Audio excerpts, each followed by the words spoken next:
Part 4. Concord. Chapter 31. Q-tip, iPod, tampon, Pez. They didn't drive back to campus immediately. They took the interstate and headed west. Everyone in the truck cab was silent. Esmeralda turned down the CB so that the banter of the other drivers and passing truckers didn't disturb the sense of mourning they were all experiencing. It was morning when they pulled off the interstate, rolling to the end of the exit ramp into a middle-of-nowhere crossroads.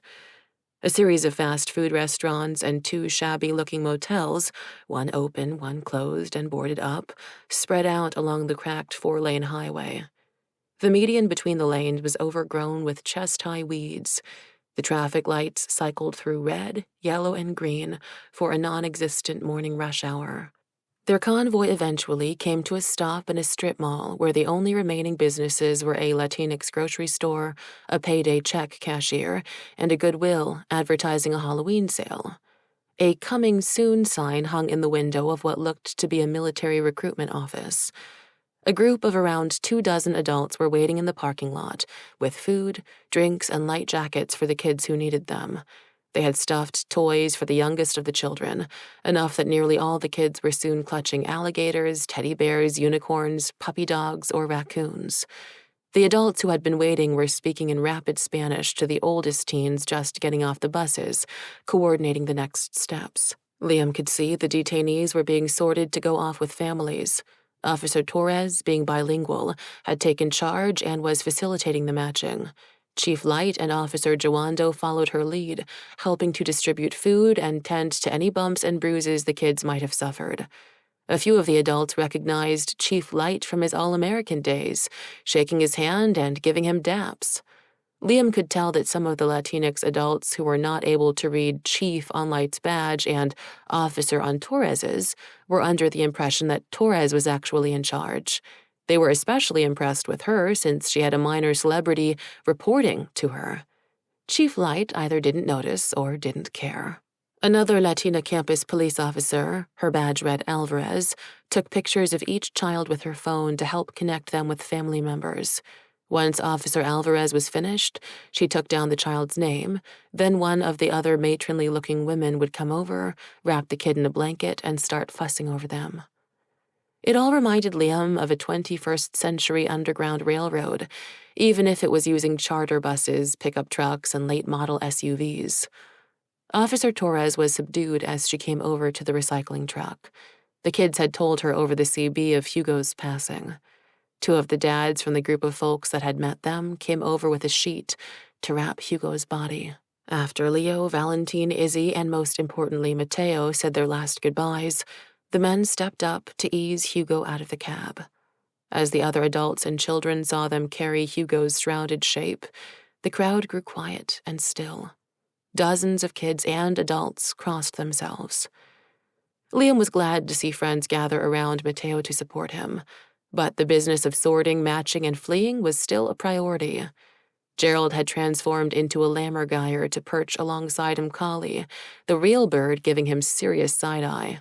Both the giant yellow blackbirds drew stares, but not as many as a gargoyle in their midst would have.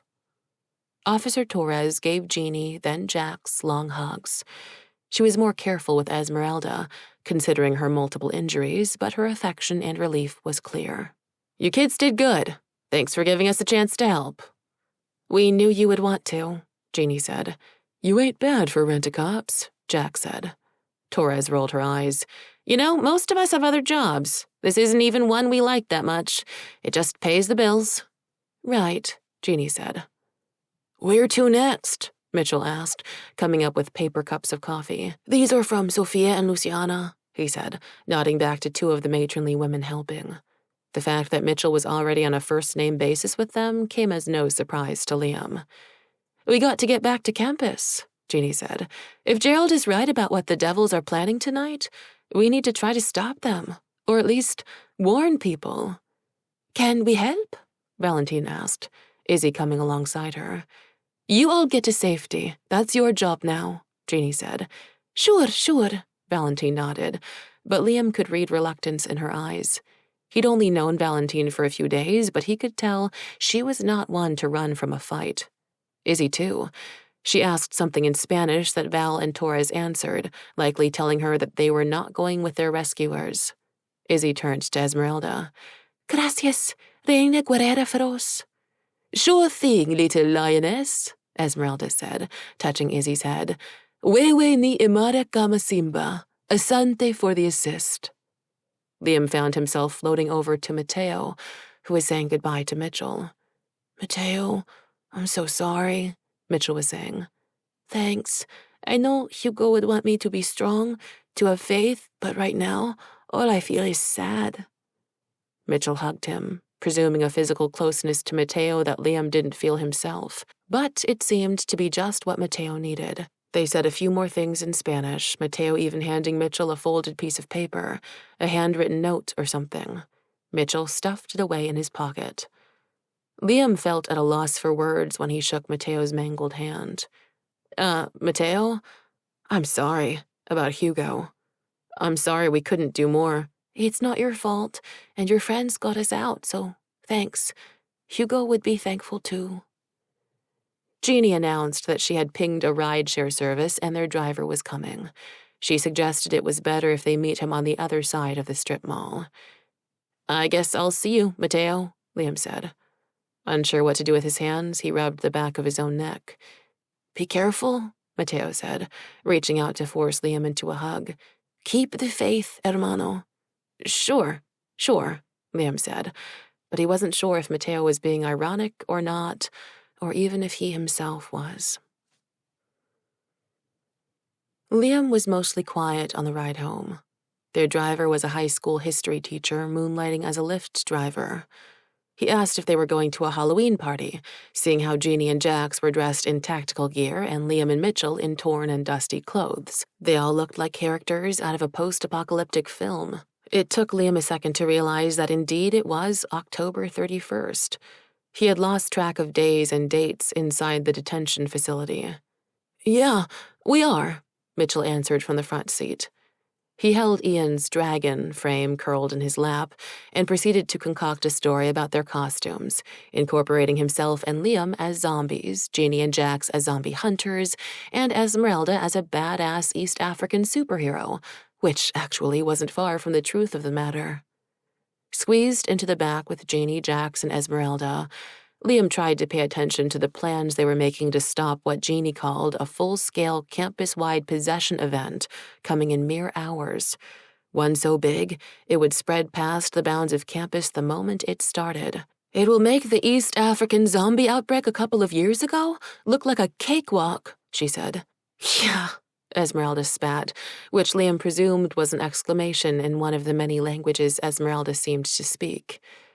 We need a plan, Jax said, their voice low as not to alarm the driver, whom Mitchell was keeping occupied with an in-depth debate regarding the ordered rankings of Ash vs. the Evil Dead, Shaun of the Dead, 28 Days Later, Zombieland 1 and 2, and Anna and the Apocalypse as best zombie flick of all time. We need to tell Dean Carver. We have to get some members of the administration on our side, Jeannie said. Should we tell campus security? Jax asked. I don't know. Jeannie's lips formed a thin frown of concentration. I think all the sympathetic officers are now off helping Torres. Then we're on our own, Esmeralda said. Maybe. Liam, you think Dean Carver will help us? What? Liam said, coming back to himself, his thoughts having strayed out the window. Yeah, sure, I guess. He sensed the other three looking at him, then one another. Liam didn't have much more to offer. He just wanted to stare out the window and lose himself in the scenery scrolling past trance he had been falling into moments before. He wanted to lose himself to that for a long, long time. Their history teacher / Lyft driver dropped them off at Lambeth House, having reached an agreement with Mitchell that in the categories of mainstream drama, mainstream comedy, and independent films, the top zombie flicks in each were 28 Days Later, Zombieland 2, and Anna and the Apocalypse.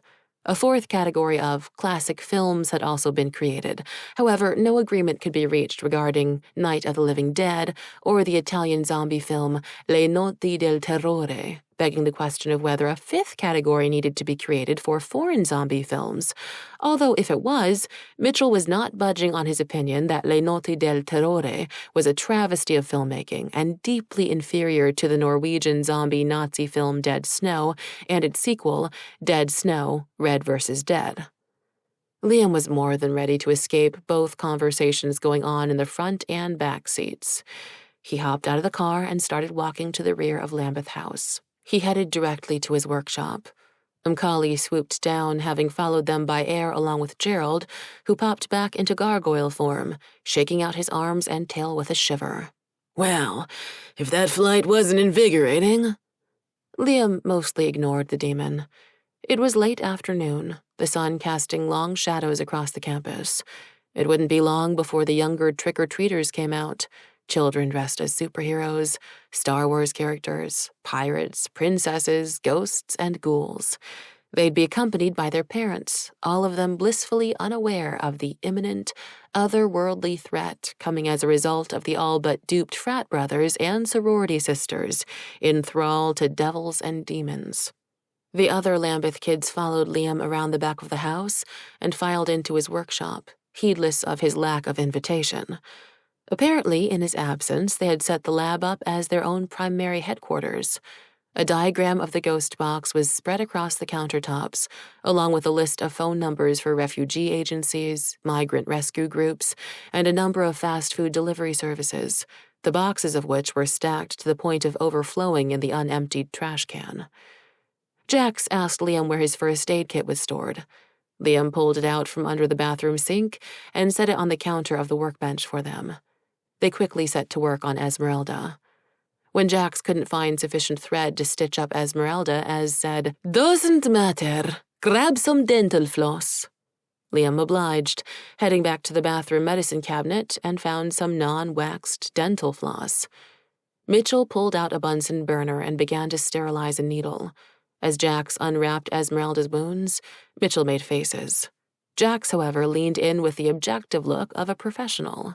They began to unwind some of the unwaxed dental floss Liam had retrieved. "You sure about this, Ez?" Jax asked. "We can do it up proper later," Esmeralda said. "We've got more urgent matters to attend to now." Jeannie asked Liam for his Aunt Cece's phone number.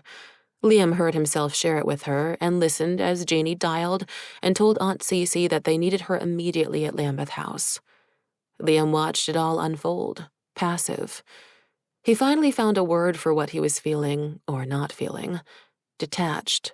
He was in his workshop, but it no longer felt like it belonged to him.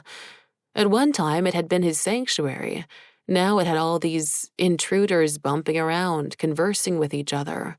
Liam was back on campus, which was the only home he had ever known, but it no longer felt like a place that was a part of him or that he was part of it. The privileged kids who cycled through every 4 years, what real claim did they have on the place? They had now made choices that could irrevocably affect this university, this town, the state, country, the world. Why should they ever have had that right? Demons, devils, beings from different dimensions, planetary systems, and eras were coming, none of them belonging to this world, but ready to take possession of it like a conquering army. If all this could build to fruition while Liam had been isolated in his bubble of research, fixated on his twin obsessions of the DMA and his lost family, his only companion an AI, who was also now caught up in the drama of prepping for a coming supernatural showdown, if all this could happen without him, what place did Liam have in trying to solve any of it?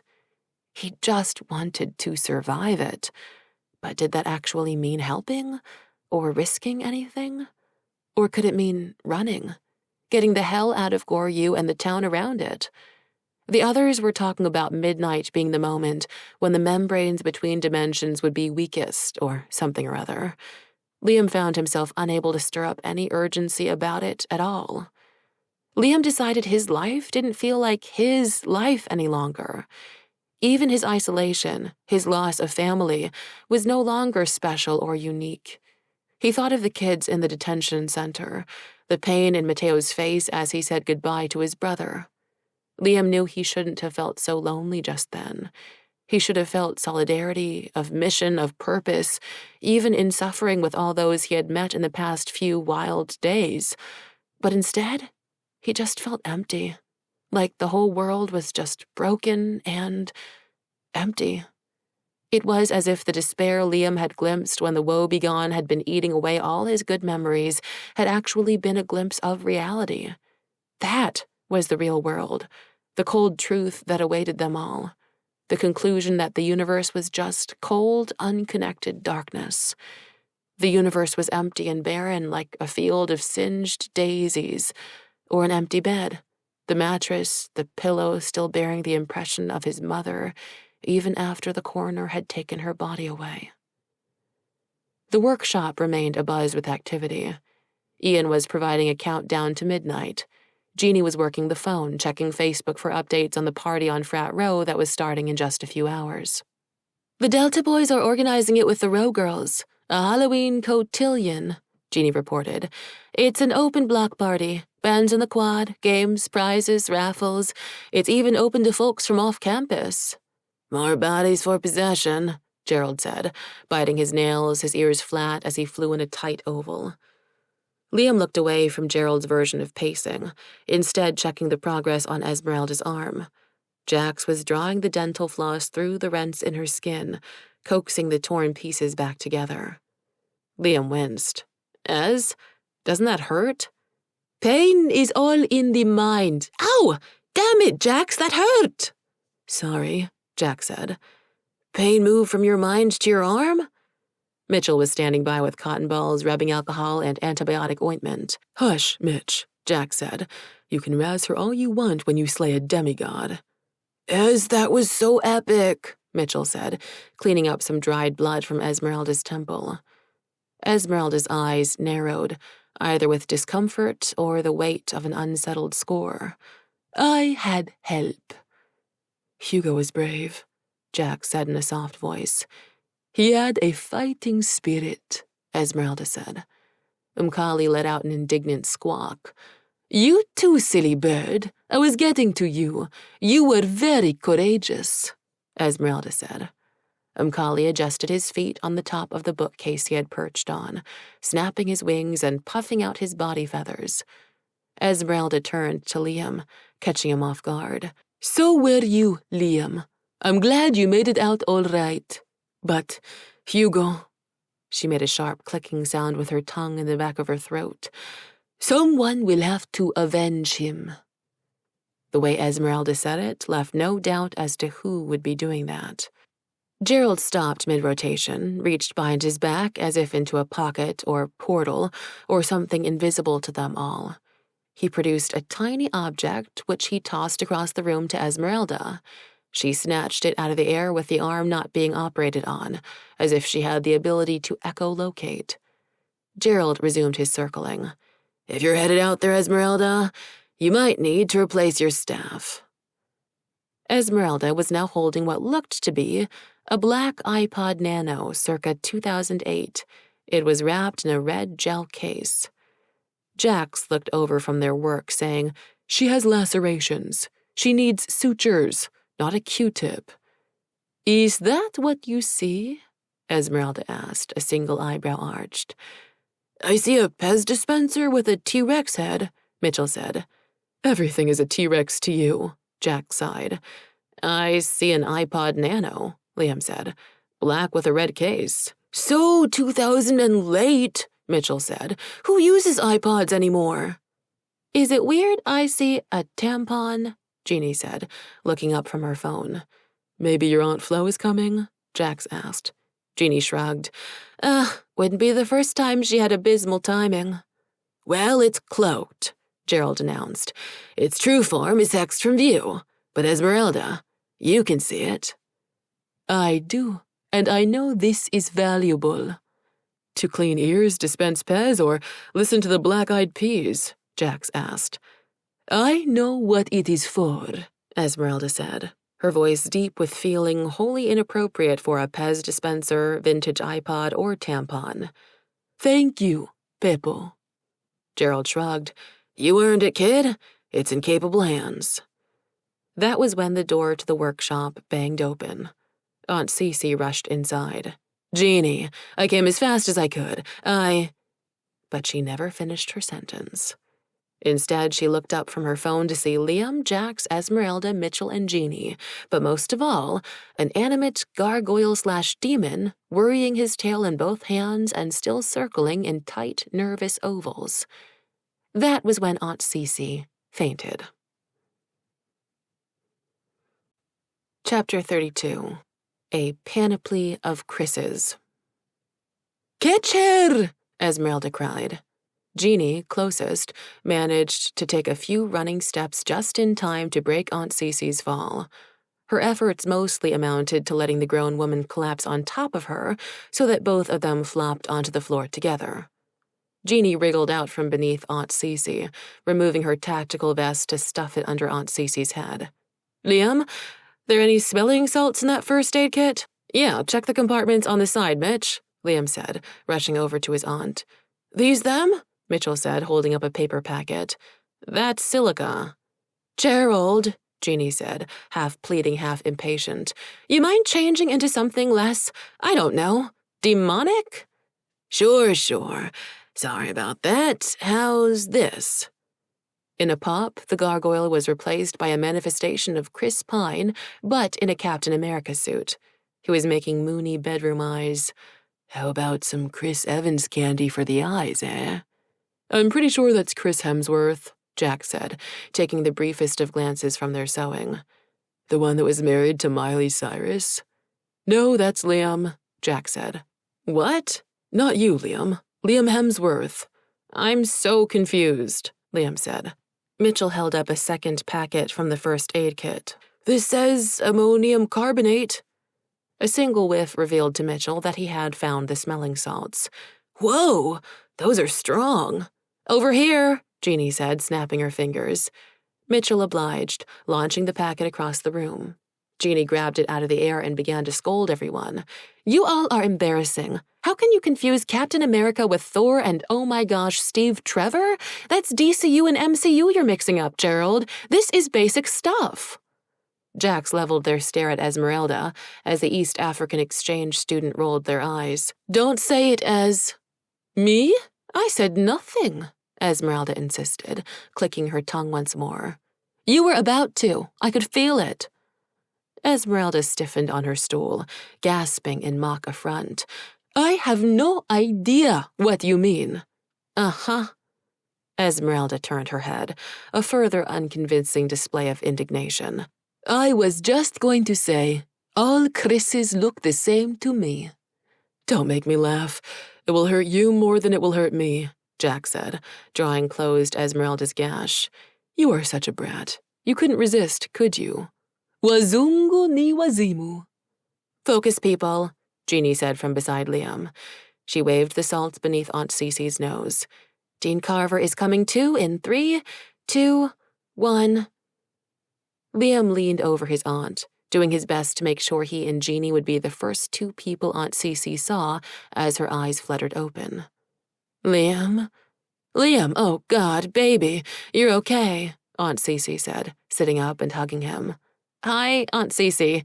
Yeah, I am, Liam said, his face feeling hot with embarrassment as his aunt crushed him in a tight embrace. Liam, I was trying to figure out where they had taken you, she said, releasing him so he could breathe again. They wouldn't tell me anything, and the Department of Homeland Security... Wait, Liam, why is Chris Pine here, dressed like that? Well, we need to catch you up on a few things, Liam said, stammering. That gargoyle you saw earlier.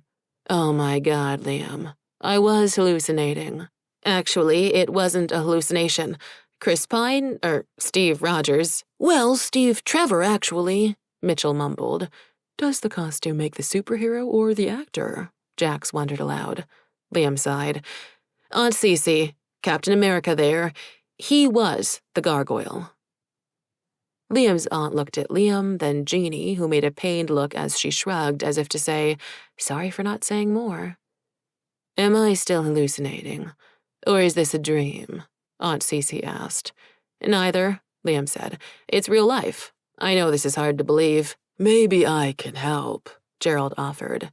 Cool it, Captain Trevor, Jeannie said. Or Captain Kirk, Mitchell added, but Jeannie silenced him with a look. As if in an effort to help, Gerald changed with a flash from Chris Pine in Captain America garb to Chris Hemsworth in a Starfleet uniform. Ta-da, Gerald Chris Hemsworth said. Aunt Cece gasped. Oh my God, I hit my head. That's what happened. No, we'll explain, Liam said, while Mitchell and Jax were now engaged in a furious exchange of whispers. He's totally messing it up now, Jax said. Universes and franchises. Not really, actually. It depends if he thinks he's James Tiberius Kirk or his father, George Samuel Kirk, who was played by Chris Hemsworth in the Kelvin timeline, Mitchell countered. I never realized how waspy those Star Trek names sounded, Jack said. But that's a good point, Mitchell. Wait, you mean this isn't Peter Quill? Gerald Chris Hemsworth, Captain Kirk Sr. asked, his hands spread on his breast. Mitchell buried his face in his hands, mumbling, Wrong Chris, wrong galaxy. Wrong universe, Jack said, disgusted. If I change my name to Chris, can I be in the movie? Esmeralda asked. I'm going crazy. This is a psychotic break, Aunt Cece said. The muscles in Jeannie's jaw flexed as she grew exasperated with them all. She took a deep breath, composing herself as she moved herself into Aunt Cece's field of vision. You're not going crazy, Dean Carver. We all thought the same thing at first. There is a reasonable explanation for all this, right, Liam? She elbowed Liam. Oh, right, Liam said, picking up on her cue. I guess I'll start from the beginning. When Liam had finished, with some help from the others, Aunt Cece stared out at all of them where they were seated across the room, on the countertops, stools, and even the floor. Her eyes scanned from one socially awkward misfit genius to the next, lingering longest on Chris Hemsworth, who offered a very sheepish, un-movie star-like shrug of the shoulders. He looked more like a kid who had just been caught going out after curfew than a Marvel/Starfleet hero. Liam was proud and terrified at once when his aunt turned her attention back to him. She had handled it all well, and now he could see her working through a slew of emotions. Anger led to sadness, which melted into resignation as Aunt Cece let out a bitter laugh sigh. Demons, devils, Jesus Christ. He's not involved, yet, although some help wouldn't hurt, Gerald Chris Hemsworth said. The guy knows people, but he's a bit of a pacifist. Fun at a party, though. A lot of folks don't know that part. No one said anything, not sure of the extent to which Gerald was serious or not. Perhaps they didn't really want to know, so everyone chose to let it lie. Aunt Cece, with the exception of Chris Hemsworth, was the only real adult in the room. As if through an unspoken agreement, everyone was waiting for her to say something. Aunt Cece cleared her throat and finally started. Well, now that we know there's a demon-led, technically devil-led, Gerald Chris Hemsworth said. Thank you, Mr. Hemsworth. Devil-led apocalypse coming with widespread possessions and a zombie uprising. What do you all propose we do? Liam was not prepared for this development. Aunt Cece was the grown-up. She was the dean of students, his legal guardian, and his aunt. She was supposed to tell them what to do. He almost said as much, but Jeannie was ready with her own response. We can stop them. We just need to act fast. Go on, Aunt Cece said. We need to evacuate campus. Make sure there are as few bodies as possible in the vicinity of the portal opening at midnight.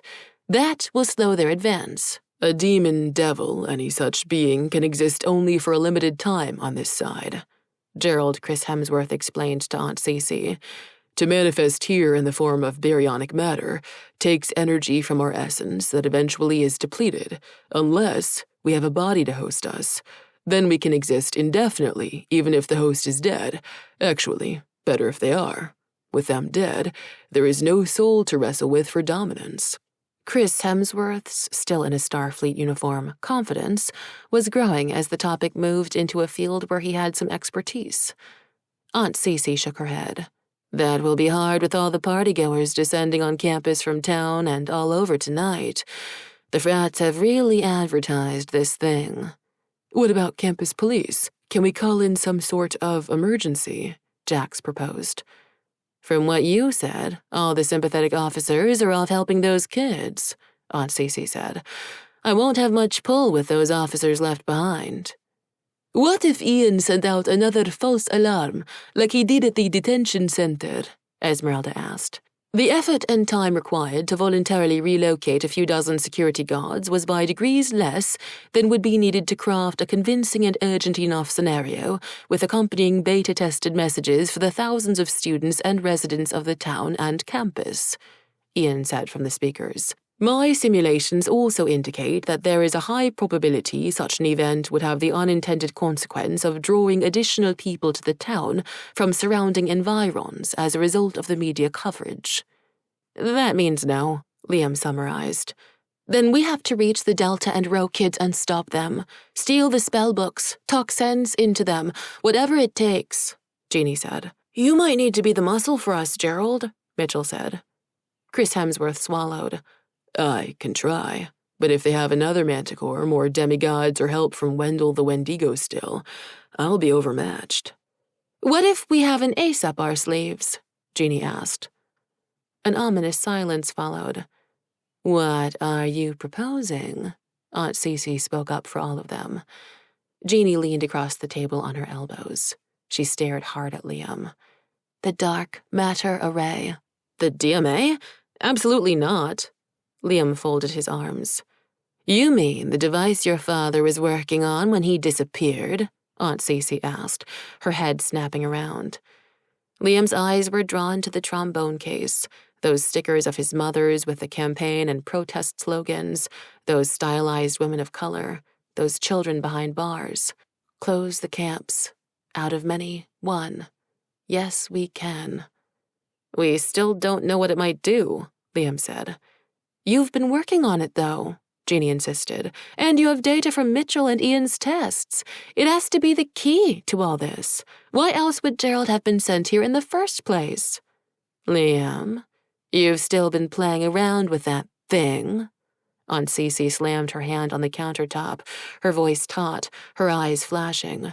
No, not for a while, Liam protested. 9 days, 7 hours, and 14 minutes since Mr. Liam has worked on it, although Mr. Mitchell and I conducted some of our own tests 8 days. Thank you, Ian. You've been incredibly unhelpful, Liam said, cutting his AI off. Liam, your father disappeared using that. We don't know. But Aunt Cece was unable to even complete her sentences.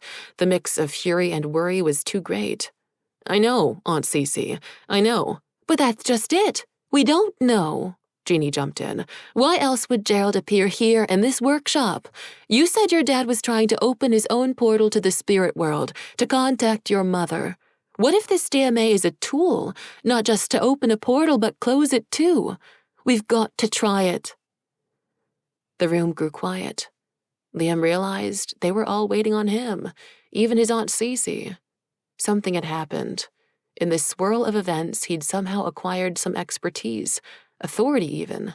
At least others thought he had. The DMA was Tom Riley's invention, after all, so Liam was the heir for all the complications it had introduced into the world. Most remarkable, even Aunt Cece waited, deferring to Liam for his answer.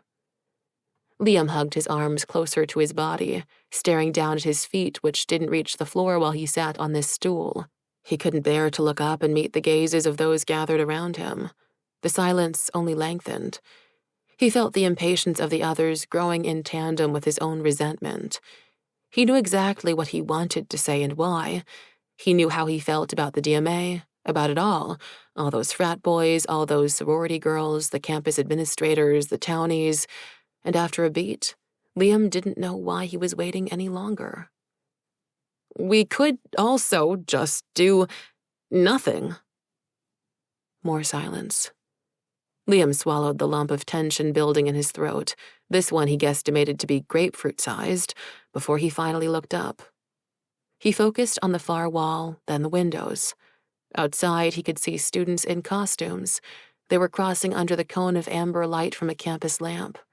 The students looked white, but they wore oversized mustaches and sombreros. Liam shook his head. He could only imagine what the cafeteria protesters would have to say when they saw those get-ups. "What do you mean, Liam?" Jeannie asked, bringing Liam back. "I mean, let them face the consequences of what they've called down upon themselves. They're adults, mostly. Isn't that like parenting 101? You can't shield your kids from the consequences of bad choices?" "You can't be serious," Jack said. "I'm totally serious," Liam said, growing comfortable in his role of contrarian. "Screw them. Screw them all. Esmeralda's country survived the outbreak. We can too. Just let someone else clean up the mess. Think about it. You all say it yourselves. These are white people problems." "Liam, that is just a joke," Esmeralda said, her voice sad. "Is it? Is it really? Then why say it at all?" "To let off steam, for a laugh," Esmeralda said, moving her arm to test the bandage Jax had placed there. Liam shrugged. It wouldn't be funny if there wasn't some truth to it, right? I mean, is it lost on anybody that when the goddamn demigod guardian of the gates of hell chose a human form, he chose the body of a white rent-a-cop? I mean, come on. Look at what they were doing to the kids at the detention center with the help of the Rose sisters. Look at what happened to Hugo. Look what they tried to do to Esmeralda, what they've always tried to do." Aunt Cece's eyes were glistening. As she shook her head, a tear fell. Jax and Mitchell wouldn't look at Liam at all. Esmeralda was staring out the window. Only Jeannie had the nerve to challenge him. "Liam, I know you're feeling angry and hurt right now." "What do you mean, right now?" Liam snapped, something exploding from a previously contained place within him. "It's how I've always felt. They're spoiled, they're privileged, and all they've ever done is ruin everything. They hurt others, hurt you, hurt me, hurt all of us. That's if they're even thinking of us at all. White people problems, white people are crazy. Well, I agree. Let it play out. It's the grave they've dug for themselves. Let them lie in it. It's the only way they'll ever learn." "It might not be that simple," Gerald Chris Hemsworth said. "We're all passengers in the same lifeboat here." "It's that simple to me," Liam said, digging in, remembering Troy pushing him off his own rowboat into the river and punching him in the face at the gym. Liam did his best mental gymnastics to banish the more vulnerable side of Troy he had glimpsed in the stairwell of the frat house. He definitely didn't want to think of that version of Troy just now. "Liam," Jeannie leaned forward to touch his knee. "I know we've talked that way sometimes. Maybe we shouldn't have. Like Ez said, it's just a way to blow off steam. But maybe it's not right. Maybe it's not fair. Because, Liam, if we ever all want to get along, it's because we want them," Jeannie said, them using air quotes before shifting course. "If there even is an us or them, because really there isn't. It's like Gerald said, we're all in the same lifeboat. We want people to recognize that we're all, well, people, human, equal no matter what we are, where we're from, what language we speak, whom we love." "But what about what they've done, Jeannie? You keep acting like there is some Shangri-La, some blessed community, some happy-dappy, hippy-dippy magic kingdom coming just around the corner. But it's not going to come. It's never going to come. Not with people who suck around. People suck. Maybe we should let sucky people, I don't know, just go away." "You're right, Liam," Jeannie said, surprising him a moment. "You're right. The destination, the community, the kingdom we're aiming for, it isn't coming." Liam had no words. Had Jeannie just agreed with him? But she wasn't finished. "It's not coming, Liam, because it's already here. It's messy. Sometimes there's progress, sometimes regression, but it's up to us to make it better. If we don't participate, someone else will. Someone who, in your words, sucks. And I'm not giving up my seat at the table to one of them." "Or your seat on the bus," Mitchell chimed in, standing up from his stool and pumping his fist. When no one echoed him or even offered a yeah or amen, Mitchell added, "You know, a seat on the bus, like Rosa Parks." "We get it, Mitch," Jack said. Mitchell sat back down. No one had a real answer for Liam. He felt as if the conversation was over, but Jeannie, her hands together, even her eyes filmed a bit now, leaned in toward him. "Liam, either we're all worth saving, or none of us are." Mateo's fruit prayer came to Liam's mind. Hugo's last request, to bless those that had hurt them. Liam remembered the pain in Troy's voice as he got news of his mother. He recalled that vision of Samantha looking up for help as the woebegons tortured her. He fought the urge to identify with either of them. Liam wasn't sure if his resolve was weakening or something inside him was twisting, like a wrestler resisting an opponent's crushing bear hug, trying to find some escape from Jeannie's logic. But Jeannie's next words shook him out of his thoughts. "Liam, even your dad was white." Now it was just raw emotion, a geyser of rage that bubbled up and out of him. Liam cast aside any reason or patience. He hit the lab counter with his fist, as if that were the whole point. This anger, this hurt that he'd never given voice to, that he'd never let himself give into because he was always worried about what stupid, sucky white people might think, might fear, about a black boy sharing his pain, his alienation, his sense of loss. "As if that ever got me anything," Liam said, standing up and kicking his stool over. It slammed into the side of the workbench, clattering against the cabinet doors, and fell to the floor with a bang. Jax and Mitchell jumped. Aunt Cece called his name, but Liam was already headed for the door, already slamming it behind him. Chapter 33. Observatory. Up in the northeast corner of campus was Observatory Hill. Back in the 18th century, when Lafayette Concord was laying out the plans for his new university, he had picked the hill for an observatory.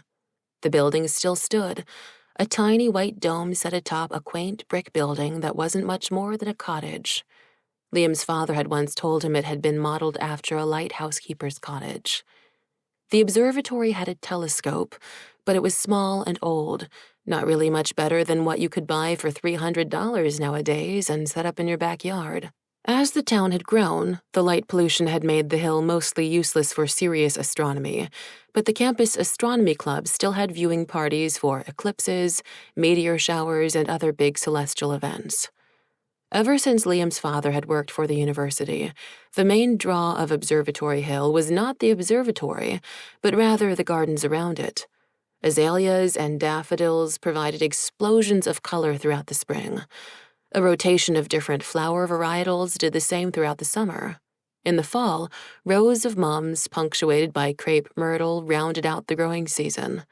Holly trees ensured there was greenery even in the winter, each splashed with bunches of red berries just in time for the holidays.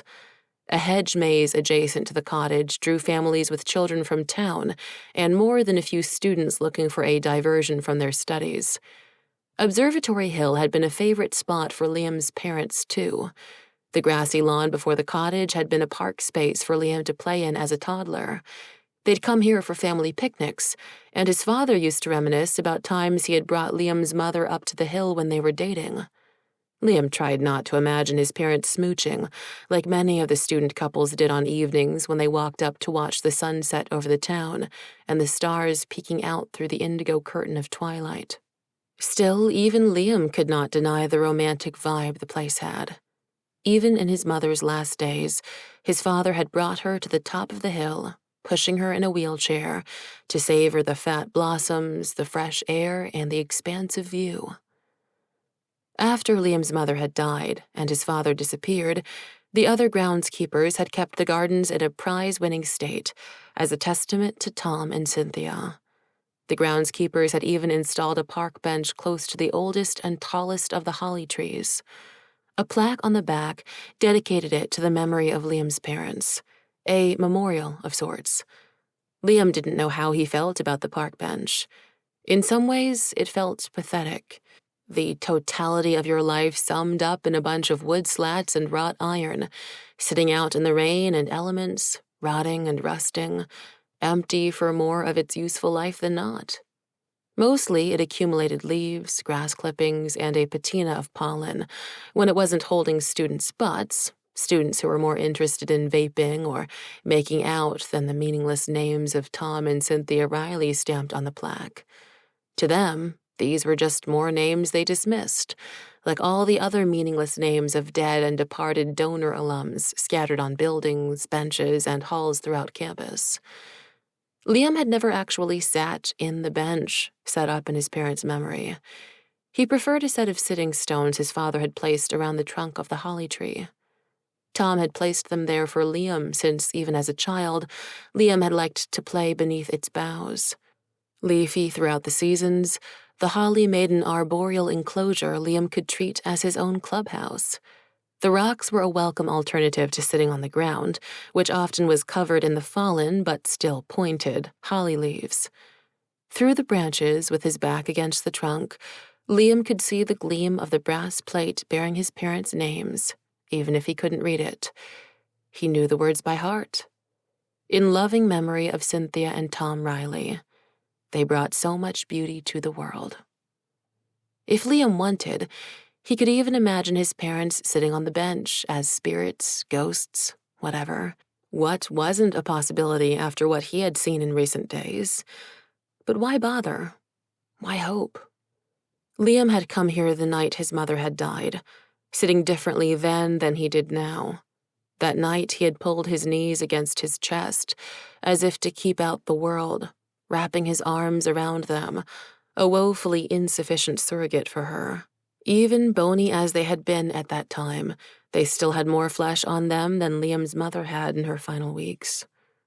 When Liam's father had disappeared, it had been the same, sitting under the holly tree one night after another. But on those nights, Liam's phone had waited in his pocket, as he hoped his father would call, that his disappearance would prove temporary, that singed circle in the field would not come to be the punctuation mark at the end of his father's life, or that if it was, that it would just be a comma, not a period. But the only calls and texts Liam received were from Aunt Cece and Uncle Fletch, checking on him, telling Liam they loved him and they were there if he wanted to talk.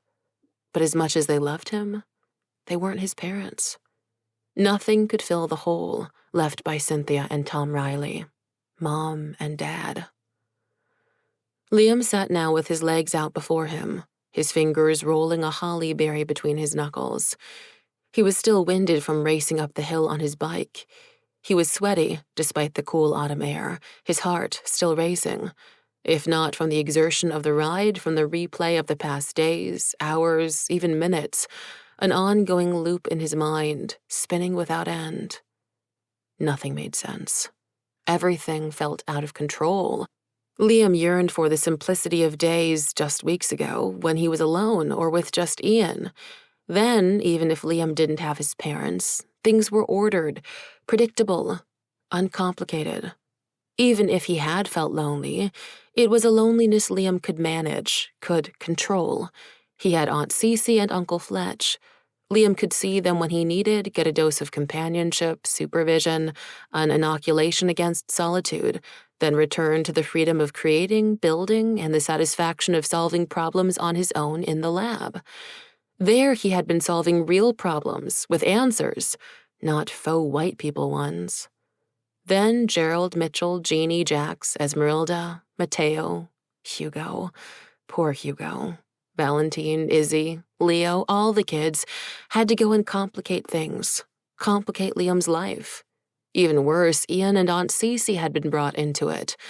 The walls of Liam's compartmentalized existence had been unceremoniously knocked down without anyone asking him if he even wanted that. Liam missed the freedom of being unattached. He wanted it back. Connection brought so much something.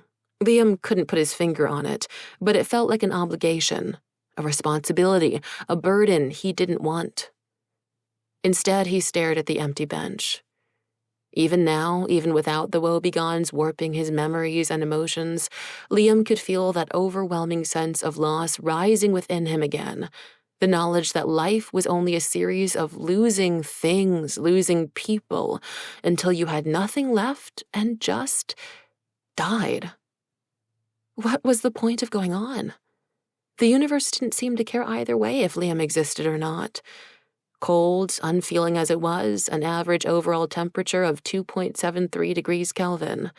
What an irony that people would build an astronomy observatory here on this hill to look into its beauty, when the universe was really nothing more than a frigid, empty vacuum, irradiated with lethal cosmic rays trying to kill you. That said, in this moment, Liam was glad they had, since the observatory here on this hill meant there was this garden for him to escape to. He was spiraling downward in his thoughts when a noise at the periphery of the holly tree's branches drew his attention. A stocky T-Rex was trying to make its way through the branches, but its miniature arms were completely useless for the task. A set of human ones emerged from the costume to push aside the branches, even as one bunch of holly leaves snagged on a white powdered wig sitting on the T-Rex's head. The T-Rex succeeded in extricating his wig and pushing through the branches. He adjusted his tail to the side and plopped down on the empty stone seat next to Liam. Up close, Liam could see that the T-Rex was also wearing a waistcoat and cravat, 18th century style. "Hey, Mitchell." "Hey, Liam." They sat like that for a while, Mitchell leaning back against the tree trunk like Liam. Neither said a word. Liam began to pick more berries from the branches and flick them out at the bell of leaves that enclosed them. Mitchell copied him. The noise of campus was drowned out as one of the turbo fans at the campus power plant just down the hill powered on. A giant ghost of steam rose over it. "You dressed for Halloween?" Liam finally asked. "Yeah, sort of. We're going to try to stop the Delta boys and their plan." "As a T-Rex?" "Actually, I'm a velociraptor." "Oh," Liam said, turning to look.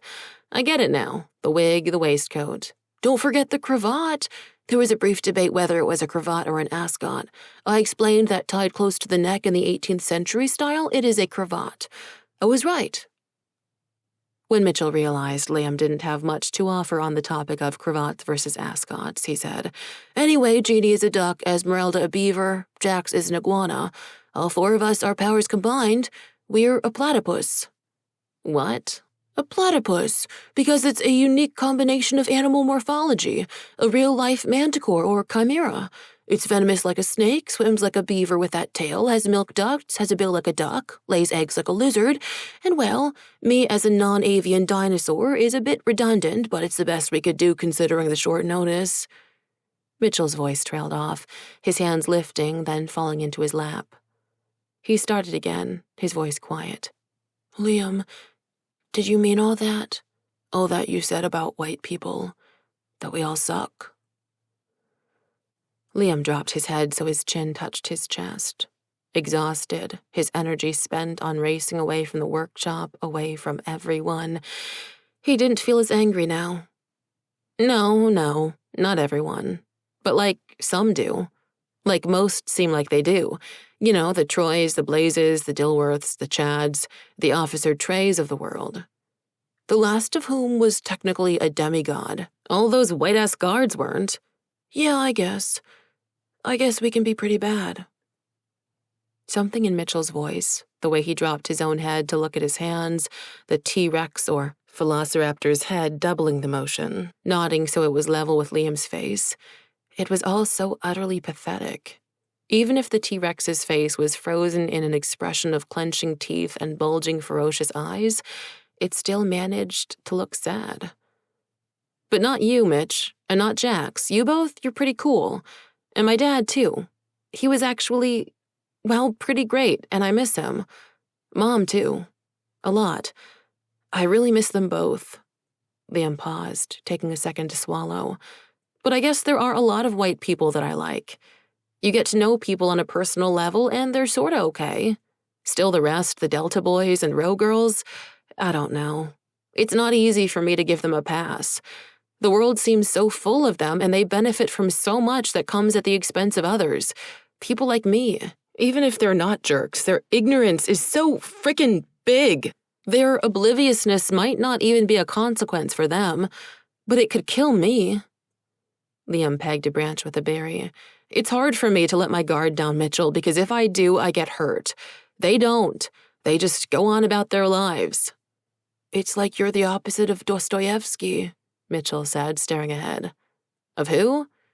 Fyodor Dostoevsky, the Russian author. He used to say, "The more I love humanity in general, the less I love man in particular. In 24 hours, I begin to hate the best of men, one because he's too long over his dinner, another because he has a cold and keeps on blowing his nose. I become hostile to people the moment they come close to me. But it has always happened that the more I hate men individually, the more I love humanity." Mitchell shifted on his stone to turn and look at Liam. "Maybe between the two of you and Dostoevsky, you could have a mindset that could actually get along with everyone. You, Liam, learning to put up with individuals, him with humanity as a whole." "Our powers combined sort of thing. Like a platypus?" "Yeah, exactly like a platypus. It's the theme of the night." "I guess. But it depends on what parts you choose, right? You could take our most cynical of traits, combine them, and end up with a person who just hates everyone, individually and collectively." Mitchell said, taking a digression. "Could be an interesting origin story. One superhero seeing the best in people, his opponent seeing the worst, a la Charles Xavier, Max Eisenhardt, or Eric Laneshair, depending if you prefer the comic version of Magneto to the film, and then you've got to choose between McKellen and Fassbender." Liam turned to stare at Mitchell. "What? It's a tough choice. They both bring something unique to the role. Same with Patrick Stewart and James McAvoy." Liam laughed, despite himself. "Mitchell, you're just something else." Mitchell took the compliment as an invitation to get to the heart of things. "I guess I thought, Liam, that when you came for me in the special section at the detention center, you rescued me because we're friends." Liam leaned his head back against the tree trunk. He folded his knees to rest his elbows on them. Liam rolled the berry in his fingers, then flicked it away. He couldn't see where it landed in the dark, but he heard it strike the screen of shiny leaves close to them. He had other berries in his palm. Liam rolled another into his fingers before holding out his hand and dropping some of his extra into Mitchell's palm. Together, they both wordlessly flicked the berries. Finally, Liam offered, "I don't know, Mitch. I'm not really good at friends. I don't know what exactly to do with them. When I started hanging out with you all, I was just looking for lab partners." "That's all?" Mitchell asked, his voice empty of hurt or surprise, just flat and matter-of-fact. "Yeah, I guess. Is that what you were thinking when you came to get me in the special wing?" Liam sighed, only to repeat himself. "I don't know." Liam thought back to the days and nights spent in those cages. He knew the truth of his next words, if not the meaning.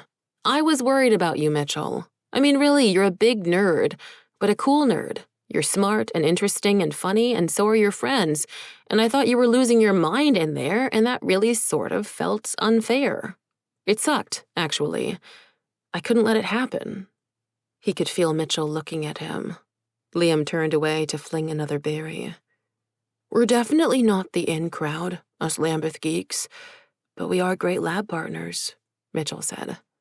Liam chuckled. No truer words ever said. Mitchell ran out of berries and picked a few more from an overhead branch. "How did you know to find me here, Mitchell?" "I've seen you up here before. I think we all have." Liam let out a long sigh. "I'm coming to realize I'm not nearly as inconspicuous as I thought. A surly, green-eyed mixed kid on a bamboo bike with a dragonfly drone AI who pops in and out of advanced graduate classes? An underage mystery student whom all the professors seem to know but don't acknowledge? No, nobody notices anyone like that." Fine. But you let me run out on you all after my little hissy fit back at the lab." "Well, I figured you needed some space to decompress," Mitchell said. "It's understandable. We've all been through a lot. And friends? They can fight. It's all right. That's the cool thing about friendship. It's a safe place to disagree." Mitchell shot out another berry. "I thought of waiting for you to come back. You know what they say, if you care about something or someone, you should let them go, which makes sense in most cases. Probably wouldn't make sense in the case of a T-Rex. If you had a T-Rex, you probably shouldn't let it go. That would just be really irresponsible. Liam was staring sidelong at Mitchell. Mitchell seemed to realize he had gone off on another tangent. He shook himself and refocused. But time was of the essence, so I figured I'd come find you once I had my costume ready. Liam was out of berries again.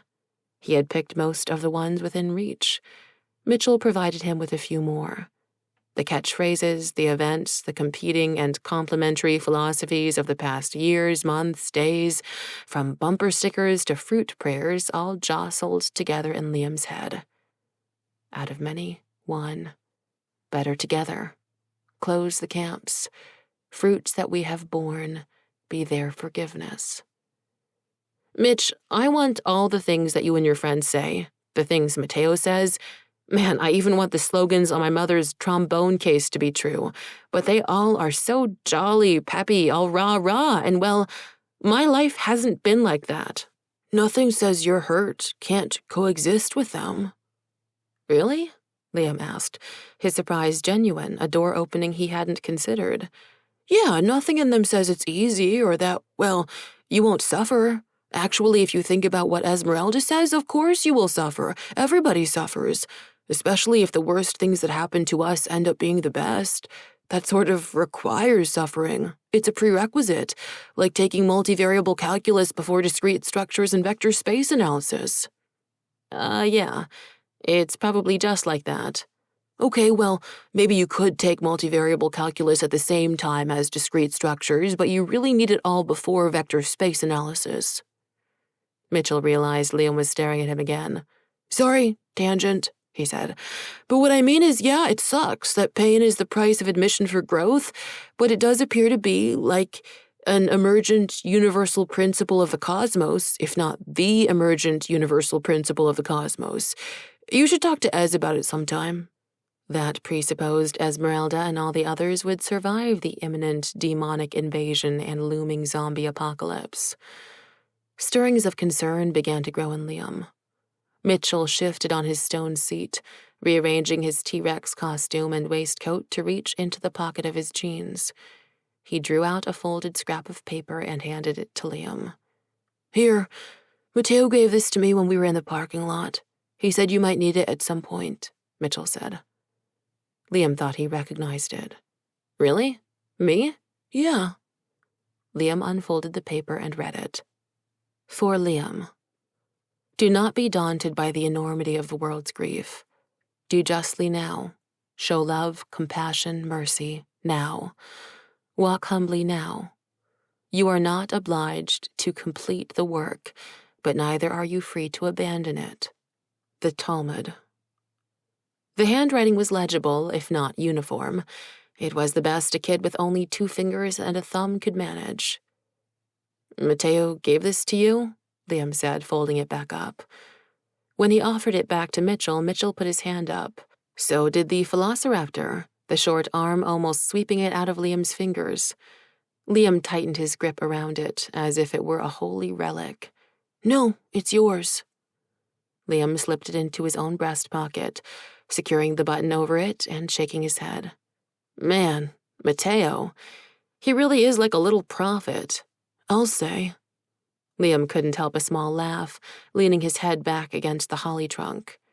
Ever feel like the universe is hitting you over the head with a hammer, Mitch? What kind of hammer? You mean like a hydraulic power hammer, a ball-peen hammer, or something like Mjolnir? Mitchell stood to brush off his costume and hold down the wig as he pushed back through the branches again. You are such a nerd, Liam said, getting up. Hold up. Wait for me.